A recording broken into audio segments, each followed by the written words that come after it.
আচ্ছা, বেশিরভাগ রসুন আমি গ্রেড করে নিয়েছি আর শিমটা আমি কেটে নিয়েছি, আর বাকি রসুন, টমেটো আর কাঁচা লঙ্কা আমি গ্রাইন্ড করে নেব।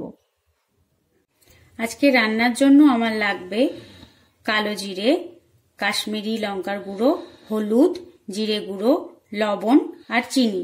আমার এদিকে তেল গরম হয়ে এসছে, আমি কালো জিরেটা দিয়ে দেব।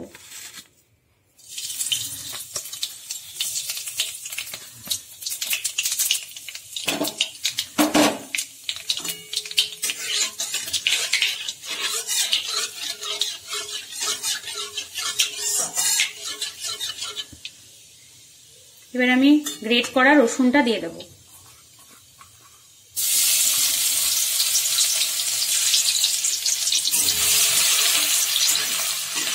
এটা একটু লাল লাল করে এবার ভেজে নেব।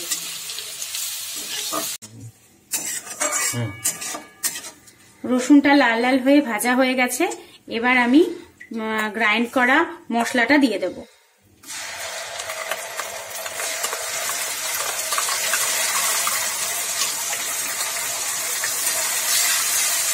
এবার এটাকে একটু লাল করে কষে নেব।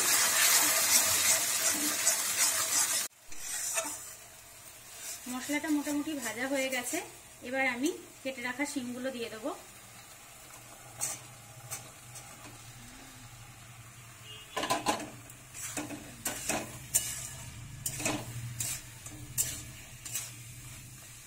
আর একে একে মশলাগুলোও দিয়ে দেবো। হলুদ গুঁড়ো, লবণ, জিরে গুঁড়ো, কাশ্মীরি গুঁড়ো লঙ্কা আর স্বাদ মতো চিনি।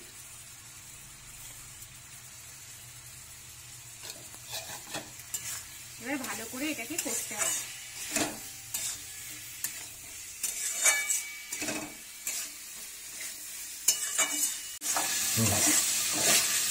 আমার সব মশলা দেওয়া হয়ে গেছে, এবার আমি এটা একটু ঢাকা দিয়ে দেব কিছুক্ষণের জন্য।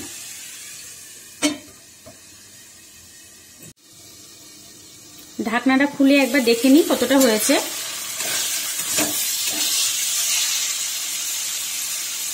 আর একটু সেদ্ধ হবে, তাই আর একবার ঢাকা দিয়ে দেব।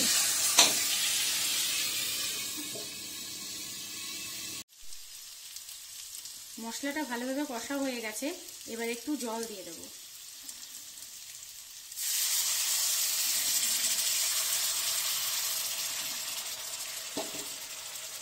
ভালোভাবে নেড়ে নিয়ে আর একটু হতে দেব,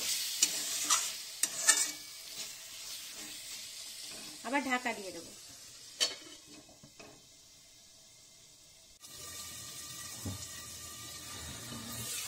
আমাদের মশলা কষাও হয়ে গেছে আর শিমটাও খুব ভালোভাবে সেদ্ধ হয়ে গেছে। এবার আমরা ধনেপাতা কুচিটা দিয়ে দেব। এটা আপনার ইচ্ছা হলে দিতেও পারেন, নাও দিতে পারেন।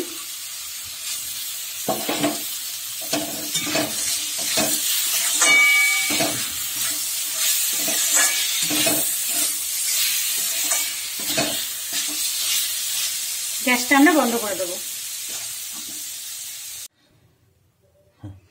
গ্যাসটা আমরা বন্ধ করে দিয়েছি, এবার উপর থেকে একটু পাতিলেবুর রস দিয়ে দেব।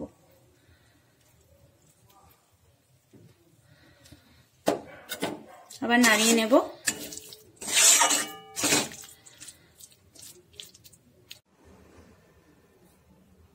আজকের রেসিপি আমাদের একদম তৈরি হয়ে গেছে। আমি বাটিতে খুব সুন্দর করে সাজিয়ে নিয়েছি। আপনারাও বাড়িতে এইভাবে ট্রাই করবেন, দেখবেন খুব ভালো লাগবে খেতে। ভালো লাগলে অবশ্যই লাইক, শেয়ার আর সাবস্ক্রাইব করবেন। আর সকলে খুব ভালো থাকবেন।